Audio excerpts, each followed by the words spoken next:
अस्सलाम वालेकुम। कल एक वीडियो सोशल मीडिया पर बहुत वायरल हुई, जिसमें एक नई मेडिसिन के बारे में बताया गया था, जिसकी मदद से इंसान के नए दांत उग सकेंगे। तो कई लोगों ने, कई दोस्तों ने, कई पेशेंट्स ने मुझे वो वीडियो शेयर की और मुझसे पूछना चाहा कि ये किस हद तक दुरुस्त है। तो आज मैंने वीडियो बनाने के लिए यही टॉपिक चूज़ किया। इस वीडियो में हम ये देखेंगे कि नए दांत उगाने वाली बात किस हद तक दुरुस्त है और जो नक्शा हमने अपने दिमाग में बनाया है, क्या ये दवा उसी तरह काम करेगी और इस दवा के आने के बाद डेंटिस्ट का फ्यूचर क्या होगा। अक्सर दोस्तों ने साथ लिखा था कि डेंटिस्ट की तो छुट्टी। मेरा नाम है डॉक्टर मोहम्मद मुदस्सिर शकूर और आपको मेरे यूट्यूब चैनल पर खुशामदीद। वीडियो को लाइक और चैनल को सब्सक्राइब करने के लिए आपका शुक्रिया। जिन लोगों ने चैनल को सब्सक्राइब नहीं किया, वो प्लीज़ चैनल को सब्सक्राइब कर लें। तो सबसे पहला क्वेश्चन कि क्या ऐसी दवा वाक़ई ही आने लगी है, जिससे दाँत दोबारा उग सकेंगे? बिल्कुल, ये बात 100% दुरुस्त है। वाक़ई ही जापानीज़ में डॉक्टर्स की एक टीम है, उन्होंने ये रिसर्च की है, वो उस दवा पे काम कर रहे हैं और ये दवा चूहों के अंदर आज़माइश में कामयाब हो चुकी है। वो चूहों के अंदर एक दाँत उगाने में कामयाब हो चुके हैं और इस मेडिसिन का क्लिनिकल ट्रायल भी स्टार्ट होने लगा है, जिसमें इंसानों पर तजर्बात करके उनके दाँत उगाने की कोशिश की जाएगी। सबसे पहले उन अफ़राद का इंतखाब किया गया है जिनके दाँत कुदरती तौर पर मिसिंग थे। उनके मुँह के अंदर दाँतों की तादाद आम लोगों की तादाद से कम थी। अब क्वेश्चन ये है कि ये दवा काम कैसे करेगी? अल्लाह ताला की तरफ से इंसान को 2 सेट्स दाँतों के दिए गए हैं, एक दूध के दाँत और परमानेंट दाँत। उसके बाद दाँत उगने का अमल बंद हो जाता है। जीन्स है जो इस अमल को कंट्रोल करती है, वो जीन दोबारा दाँत उगने के अमल को बंद कर देती है। तो जापानीज़ डेंटिस्ट जिस रिसर्च पे काम कर रहे हैं, उसमें इस ब्लॉकेज को हटा दिया गया है। इस जीन्स की ब्लॉकेज को हटा दिया गया है। जब ये जीन ब्लॉक करना बंद कर देगी, तो नए दाँत उगना शुरू हो जाएँगे। जैसे तस्वीर में अभी आपके सामने आया है कि चूहे का एक दाँत इस तरीके से वो उगाने में कामयाब हो चुके हैं और कोई ख़ास साइड इफ़ेक्ट नहीं आए। दूसरा क्वेश्चन ये है कि जैसे हमारे दिमागों के अंदर चल रहा है, जैसे हम एक नक्शा खींच रहे हैं कि दाँत निकलवा देंगे, उसके बाद टीका लगेगा, इंजेक्शन लगेगा, मेडिसिन हमारे बॉडी के अंदर जाएगी और वहाँ पर नया दाँत उग आएगा। क्या ये सब कुछ ऐसे ही होगा जैसे हमारे ज़हन के अंदर है? ये चीज़ अभी तक क्लियर नहीं है। मैं इस पर काफ़ी रिसर्च कर चुका हूँ, काफ़ी आर्टिकल्स मैंने ढूँढे हैं, काफ़ी सारे क्वेश्चंस हैं जो मेरे दिमाग में आ रहे हैं और वो क्वेश्चंस बाकी डेंटिस्ट के भी थे और वो उन्होंने वो रिसर्च में पूछे हैं। सबसे पहला जो क्वेश्चन इसमें ये है कि ये दवा जब काम करेगी, हम इस दवा को रग के अंदर दे रहे हैं। उसके बाद एक ख़ास लोकेशन पर दाँत कैसे उगेगा? जस्ट फॉर एग्ज़ाम्पल किसी का नीचे का 6 नंबर का दाँत निकला हुआ है और हम रग दे रहे हैं रग के अंदर, तो वो दाँत 6 नंबर की लोकेशन पर ही कैसे निकलेगा? ये क्वेश्चन एक और डेंटिस्ट के ज़हन में भी आया था। उन्होंने उन डेंटिस्ट से जो रिसर्च कर रहे हैं, ये बात डिस्कशन की, आर्टिकल में उसका हवाला आपके सामने भी आ जाएगा। तो उन्होंने कहा कि हम इस पे कंट्रोल कर लेंगे और बिलफ़र्ज़ अगर वो किसी और जगह पे निकल आया, तो आर्थो की मदद से, ब्रेसिज़ की मदद से वो दाँत को खींच के उस जगह पे ले जाएँगे। अभी आप देखें, आपके सामने जो चूहे के अंदर उन्होंने दाँत उगाया है, उसकी लोकेशन देखें, उसकी लोकेशन भी बहुत ऑकवर्ड है। पहले से दाँत मौजूद था, वहीं पर नया दाँत उगाया है। दाँत की लोकेशन को कंट्रोल करना किस हद तक पॉसिबल है और किस हद तक नहीं, अभी तक इसमें दिल्ली दूर अस्त वाली बात है। दूसरा क्वेश्चन ये है कि ये ड्रग किस हद तक कंट्रोलेबल है?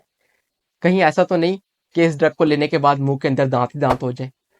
देखिए, एक नेचुरल बीमारी होती है ओडोंटोमा, उसके अंदर मुँह के अंदर बहुत सारे दाँत बन जाते हैं। इतने दाँत बन जाते हैं कि आपकी सोच से भी ज़्यादा। मुल्तान में ही एक पेशेंट रिपोर्ट हुआ था, हमारे हॉस्पिटल में, निशा डेंटल हॉस्पिटल में ही, जहाँ 13 साल के मरीज़ के अंदर 430 दाँत थे, 430 टीथ। उन टीथ को 430 दाँत जो थे, उनको हमारे ही कोलीग्स और हमारे ही सीनियर्स ने एक्सट्रैक्ट किया था। और वो एक हेडलाइन बनी थी और शायद नेशनल लेवल पे ये एक रिकॉर्ड हो। इस तरह इंडिया के अंदर भी एक ऐसा मरीज़ आ चुका है जिसके 540 दाँत थे या 500 प्लस दाँत थे। तो इस तरह के केसेस ऐसे आते हैं। ये क्वेश्चन भी ज़हन में पैदा होता है कि ये ड्रग लेने के बाद कहीं ये सिनेरियो स्टार्ट ना हो जाए कि मुँह के अंदर दाँत हम एक उगाना चाह रहे हों और एक ख़ास पॉइंट पे उगाना चाह रहे हों और वहाँ पर 1 की बजाय 50 दाँत उग गए, 50 के बजाय 100 दाँत उग गए।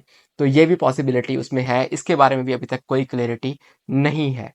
तीसरा क्वेश्चन, थर्ड क्वेश्चन जो मेरे ज़हन में आता है कि अल्लाह ताला ने जो हमारे दाँत बनाए हैं, उनकी एक शेप है। सामने के दाँत चपटे हैं, उसके बाद नुकीले दाँत हैं जिन्हें हम कैनाइन बोलते हैं, उसके बाद प्रीमोलर हैं, छोटी दाढ़ें, उसके बाद बड़ी दाढ़ें हैं, मोलर। अब जब हम रूटीन में कोई दांत निकालते हैं और उसकी जगह नया दांत लगाया जाता है, तो उसी शेप का लगाया जाता है जैसा कि दांत हम निकालते हैं। जो आर्टिफिशियल दांत लगता है वही शेप का होता है। तो यहाँ भी एक क्वेश्चन मेरे जहन में पैदा होता है कि कैसे डायरेक्शन मिलेगी कि मोलर की जगह पे मोलर ही निकले, प्रीमोलर की जगह पे प्रीमोलर निकले, या सामने का दांत है तो सामने के दांत जैसा ही दांत उगे। ऐसा भी हो सकता है कि दांत तो उगाए लेकिन वो 6 नंबर की जगह पर, मोलर की जगह पर, दाढ़ की जगह पर सामने वाला दांत उगाए, या सामने दांत उगाना चाह रहे हो और वहां पर कोई प्रीमोलर उगाए या मोटी दाढ़ उगाए। तो ये क्वेश्चन भी अब तक क्लियर नहीं है कि शेप को कैसे कंट्रोल करेगी वो मेडिसिन, कि बिल्कुल वही का वही निकले।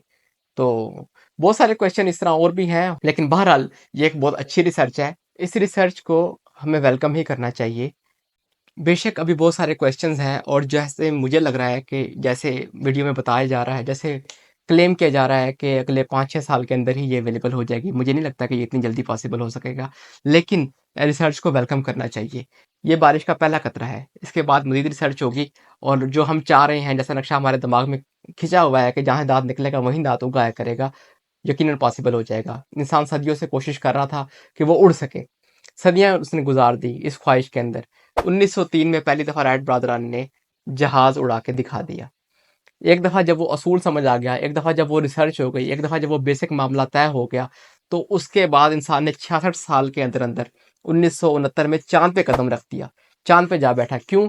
कि पहला रिसर्च जब हो जाता है, जब पहली रिसर्च हो जाती है, जब बेसिक प्रिंसिपल समझ आ जाता है, उसके बाद रिसर्च में आसानी हो जाती है और काम तेज़ी से आगे जाता है। शायद 2030 तक तो नहीं, लेकिन बहुत करीब ऐसी चीज़ें आ जाएँगी। अच्छा, तीसरा इसमें जो क्वेश्चन है, जो सबसे इंटरेस्टिंग है, जो दोस्त हमसे पूछ रहे हैं कि डेंटिस्ट का फ्यूचर क्या होगा? डेंटिस्ट की तो फिर छुट्टी। देखिए, डेंटिस्ट की ज़रूरत फिर भी ख़त्म नहीं होगी। सबसे पहले तो इसमें आम सी बात है कि दाँत निकलवाने के लिए, कि जो कुदरत ने दाँत दिया है, जब वो ख़राब होता है तो उसे निकलवाना पड़ता है। तो दाँत निकलवाने के लिए तो डेंटिस्ट आपको हमेशा ही चाहिए होगा। फिर उसके बाद जो दाँतों के अंदर गंद जमता है, जो कैल्कुलस जमता है, उसके लिए भी डेंटिस्ट हमेशा ही चाहिए होगा। वो दाँत पुराना हो या नया हो, उसको सफाई करवानी ही करवानी है। टेढ़े दाँतों का इशू चलता रहा है, चल रहा है, आगे भी चलता रहेगा। तो उनको भी सीधा करने के लिए हमेशा ही डेंटिस्ट की ज़रूरत रहेगी। फिर कॉस्मेटिक ट्रीटमेंट, जितने भी हम अक्सर जो हमारे दाँत पूरे होते हैं, लेकिन हम उन दाँतों की जो रंग है, जो उसकी शेप है, उसकी खूबसूरती से इतने मुतमिन नहीं होते। तो बाद में भी ये इशू रहेगा, तो कॉस्मेटिक ट्रीटमेंट के लिए भी डेंटिस्ट की ज़रूरत हमेशा रहेगी। हाँ, कुछ चीज़ें जैसे दाँत लगवाने का अमल में वो ख़त्म हो जाएगा। वो नया दाँत जब उग आएगा, तो दाँत लगवाने में डेंटिस्ट की ज़रूरत ख़त्म हो जाएगी, दाँत उगाने की, क्योंकि दाँत लगवाने के लिए आर्टिफ़िशियल दाँतों की ज़रूरत रहेगी नहीं, नेचुरल दाँत उगाएगा। लेकिन उसके बावजूद डेंटिस्ट का फ्यूचर को कहीं कुछ नहीं होने लगा। बाकी अल्लाह ताला खैर करेगा। तो इस वीडियो को देख के आपके ज़हन से काफ़ी सारे क्वेश्चंस क्लियर हुए होंगे, और इंशाल्लाह जल्द या बदेर ऐसी मेडिसिन ज़रूर अवेलेबल हो जाएगी जिससे हम नेचुरल और नए दाँत उगाने के काबिल हो जाएँगे। Thank you.